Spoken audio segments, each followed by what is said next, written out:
Hi, and welcome to Getting Biblical, the show where I drink too much and talk about my favorite Bible stories. I am Matt Smith, your host, and thank you for joining us today. For today, we welcome you to a very special Easter Sunday version of Getting Biblical. This morning, in homes all across the country and other parts of the world, people are waking up early today to put on their Sunday best and head to their church, celebrate Jesus Christ, the Messiah's resurrection from after the crucifixion, overpowering death itself and paving the way for humanity's sinful natures to be forgiven and eternal salvation for those that repent and call on his name. And we celebrate all that by eating chocolate rabbits and hunting for brightly colored eggs. I don't know. It doesn't quite make sense to me. There's not a 1-to-1 ratio there of how that came to be. I had originally intended for today's episode to be based on the resurrection story itself, the whole crucifixion and rising from the dead, Jesus' triumph over death and sin. But to be honest, it's really not a funny story. I think I'm a funny guy. I have a decent knack for taking normal, possibly mundane things and turning them into at least moderately interesting and humorous anecdotes. But it's a little difficult to put a fun spin on nailing a guy to a cross and murdering him while a group of people watch and cheer and others have depression, while watching the scene. And then 3 days later for him to, rise from the grave. I'll find a way to do it eventually, but to complete that task without resorting to even one zombie Jesus joke is going to take a lot more effort than I have time for right now, unfortunately. I got to put some real thought and brain energy behind it. So, we're going to do it. I'm willing to make that show. We're going to make it happen. I'm going to figure it out. But, tune in next year, the 2020, Easter Sunday 2020, for my resurrection story recap. Instead, for today, I thought we would dive into all the other bullshit surrounding the holiday that makes absolutely no sense based on the Bible story. Right? There's so much of it, and I think it's pretty interesting actually how we came to be and how we currently celebrate, or how our culture, especially here in America, how we celebrate this day and how we got to this point, if that makes any sense. So that's what we're going to talk about on today's episode. That's what we're going to do. But first, let's talk about what I'm drinking. Being that it's Easter Sunday, I felt that it was apropos to drink what I think would be the quintessential Easter Sunday brunch, right, type of drink. At least that's what I have in my brain, my head. Of course, I'm talking about mimosas, right? That's the thing that everyone should be drinking out on the lawn while the kids run around and look in the tall grass for eggs. Mimosas are one of the easiest drinks to make. Generally 3 parts chilled champagne and 1 part orange juice, right? It's become socially acceptable to day drink, early afternoon, or especially around brunch time and everything. And it's got that little bit of the orange juice, citrus, and everything. Great. Mimosas are great, right? We all know that. So that's what I was going to do today. However, this week has gotten the better of me. I've been working 12-hour days all this week at my job. We're in our busy season for the next 2-3 weeks, and I forgot to / didn't have the energy to go to the store and pick up what I needed. I unfortunately do not keep a fully stocked champagne stash at my house here. Whiskey I have. Whiskey I got you. Vodka, rum, we got those things. Champagne I don't have a whole lot of. So I didn't have any of that. Actually, I didn't have any orange juice either. And so decided to go with the next best thing. We had from this past weekend, we had some revelries, some festivities here at the house, and I had some leftover beer.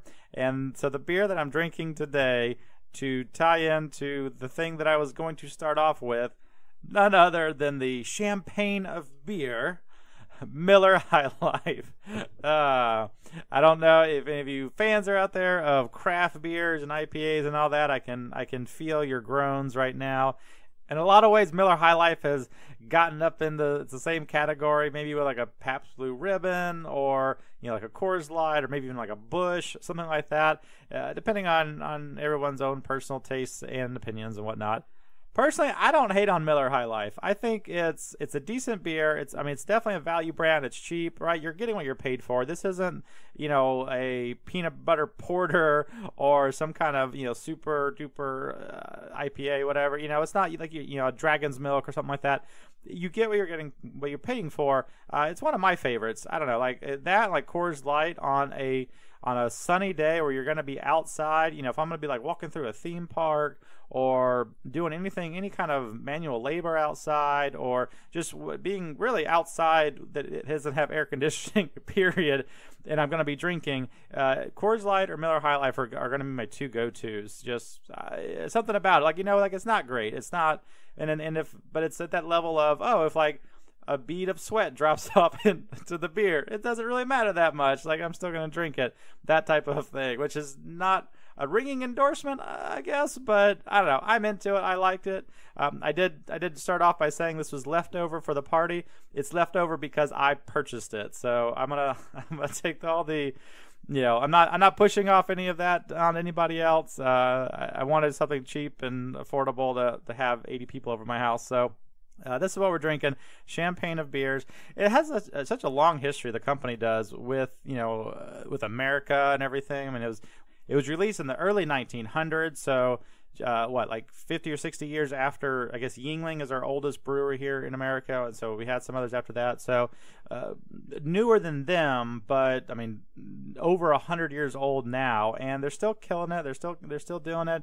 Give them a lot of credit, right? So yeah, Miller High Life, the champagne of beers. That's what we're drinking on this Easter Sunday morning. So, actually, you know what? That actually makes better sense because of what we're talking about. I wanted to have actual mimosas and actual champagne, and I didn't have that stuff, right, to do it right for the celebration here of the resurrection of Jesus Christ.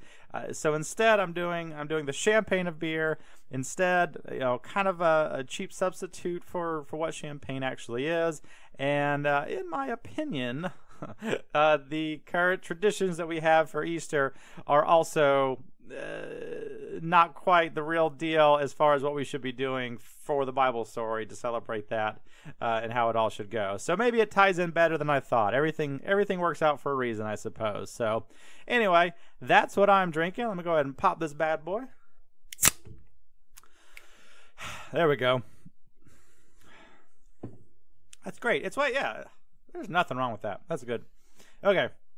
So anyway, that's what I'm drinking. Let's get back to the weird things you might not know about Easter. Easter, also known as Resurrection Sunday, is here in the States a day that we celebrate Jesus' miraculous resurrection from the dead after his crucifixion, which paved the way for our sins to be forgiven and have eternal life up in heaven for those that believe in him, right? I kind of mentioned that earlier. We know most of that, I think. However, Easter has a lot of other shit all wrapped up in it, right? This day we call Easter. This time of year, this month of April, has historically had a lot of competition as far as holidays go. It's the springtime, which means rebirth after winter, right? All that. And it was just a time celebrated in just about every early human civilization that we still see the remnants of today, right? There's so much, just about every culture had some kind of springtime festival or springtime holiday or whatever to celebrate to whatever pagan god they worshipped in that part of the world. Like that was just throughout. That was just very common practice. So when Jesus rose from the dead and the Christian religion spread and they chose, this time of the year for it, which is a deeper level, it's connected to Passover and all kinds of stuff, but we're not talking about that right now. When that all happened, it got then combined, the new Christian faith and all that, whatever, spreading the good word, spreading the gospel, often got combined with these other rooted in paganism cultures and traditions.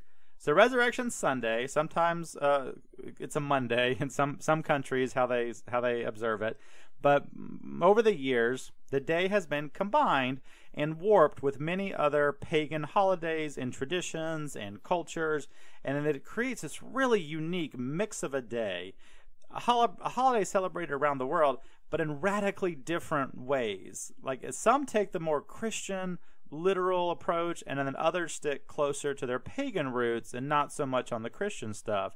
So I just want to cover a few of my favorite different traditions from around the world, from the closer to paganism to the closer to Christianity, and then meeting in the middle a little bit. So I think it's fascinating because so many countries have something going on this day. I remember growing up when I asked my parents, what the hell. Maybe I didn't use hell when I was young, but what's the deal with the eggs and the bunnies and all that? What they have to do with the resurrection of Jesus? And I was told that they were pagan traditions that had been merged into Easter, that were leftover celebrations of the goddess Ishtar or Isis.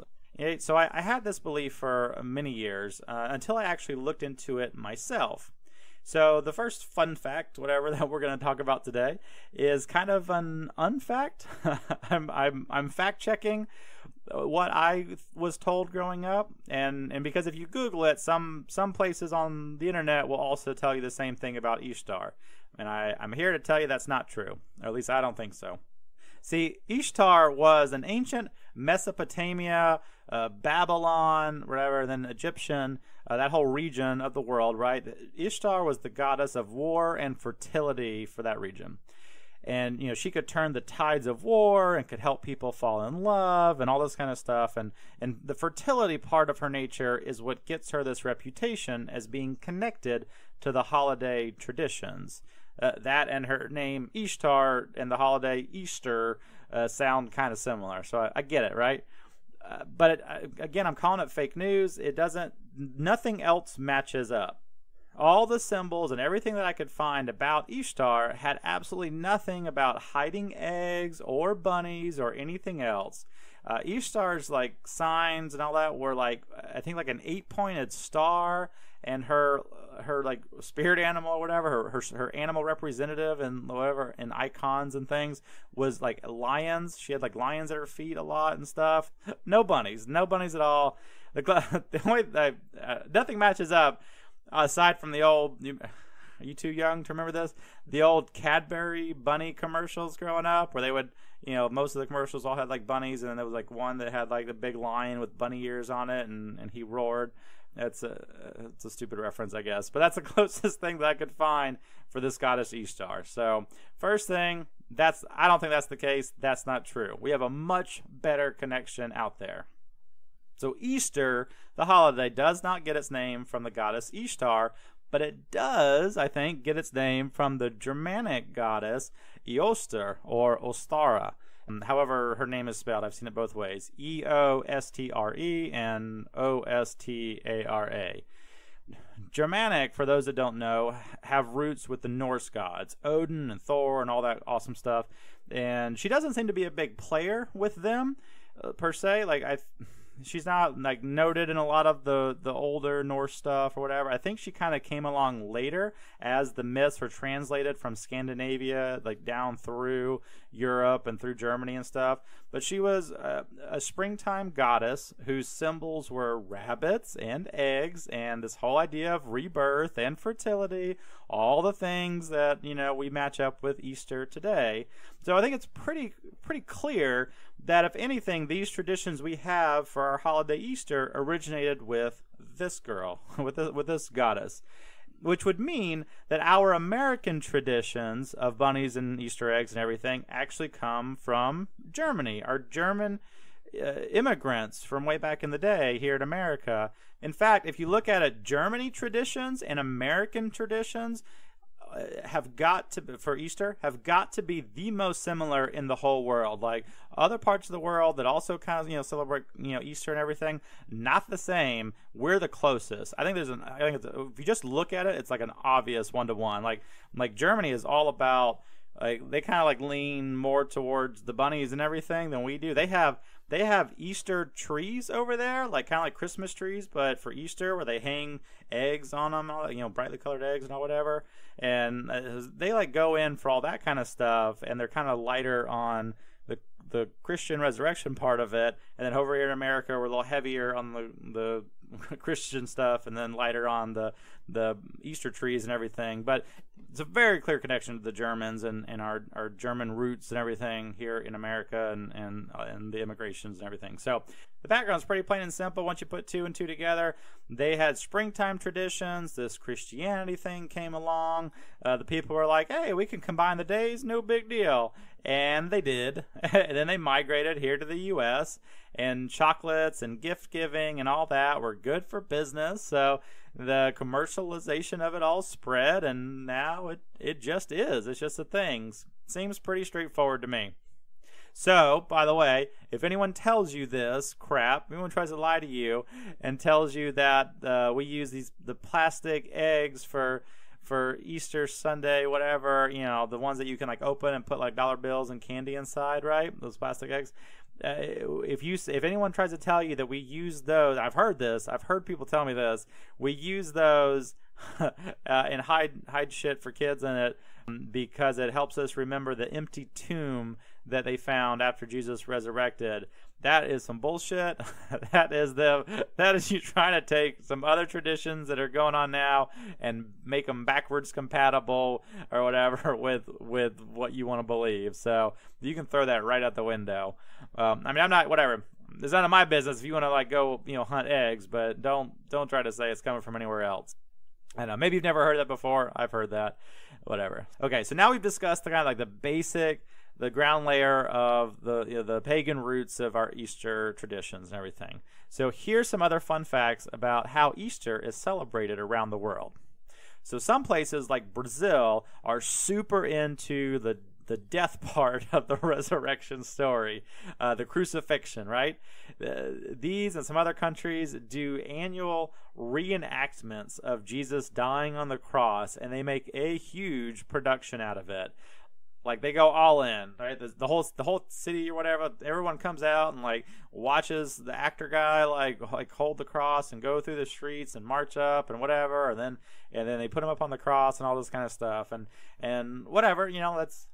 I get it. That's fine. Very high production value. I support it. All that kind of stuff. Now it's one thing to reenact it, right? To do like a play, to get the sense of it all, right? To get the scope of what you were witnessing. It's impactful, right? If you're really trying to preach that story. But in the Philippines, in particular, they take it to another level. And they have people, volunteers, this isn't mandated or whatever, but volunteers that let themselves actually get nailed to the cross. Like full on nail through the hand, all that kind of stuff. Right? There's this one guy you can look up. He's been doing it for 30 years. Been over 30 years. He looks forward to it every year. Like, oh, I'm gonna go, do my thing as Jesus for the week and get nailed to this cross. It's just his thing, man. It's his hobby. It's whatever. And I'm not disrespecting it. The guy's got bigger balls than I do. Like 30 straight years of getting nailed to that cross, for Easter Sunday. Like, how did that even start, I wonder? Like 30 years ago, were they just like looking for actors and like, that were willing to get tied to a cross, and he wanted to like really stand out in the audition? He's like, nah, yeah. Like, we go for real. I don't know. Best method actor ever. Getting nailed to the cross for 30 years, man. Like, props to him, bro. Man. So that's like the religious right version of Easter traditions. Now let's go to the middle of the road. And like most secular, non-Christian, but not super pagan like customs, has to be, so like the most straight up secular, non-Christian, but also non-pagan, just kind of it is what it is, whatever customs, has to come from Norway. Now, Norway doesn't really celebrate the whole Jesus thing too much. They know what Easter is, I guess, but they don't, it's not a big deal. They do, however, apparently, currently, love to do TV marathons, specifically of crime shows. and promote crime-related books at this time of the year. Yeah, Easter is like Shark Week for crime stories in Norway, evidently. Like apparently back in the 1920s, there was a crime book that was released this week or this month or whatever and hit the bestseller list, and the whole country like just loved it and couldn't get enough of it, and it just exploded. And now like every year at this time, they just totally like dive in, lean in hard on crime shows. And what a weird, interesting, like, not, again, no disrespect, like I think it's neat, but like, what a different way to celebrate Easter is like, no, we're watching Criminal Minds for 48 hours this weekend. You better not. I'm drinking I got my mimosa, I got my champagne of beer, don't bother me. CSI Miami is on or whatever. I don't know. I think it's neat. I think it's cool. Another one that was neat, the Czech Republic. Well, maybe I was a little too strong with the word neat.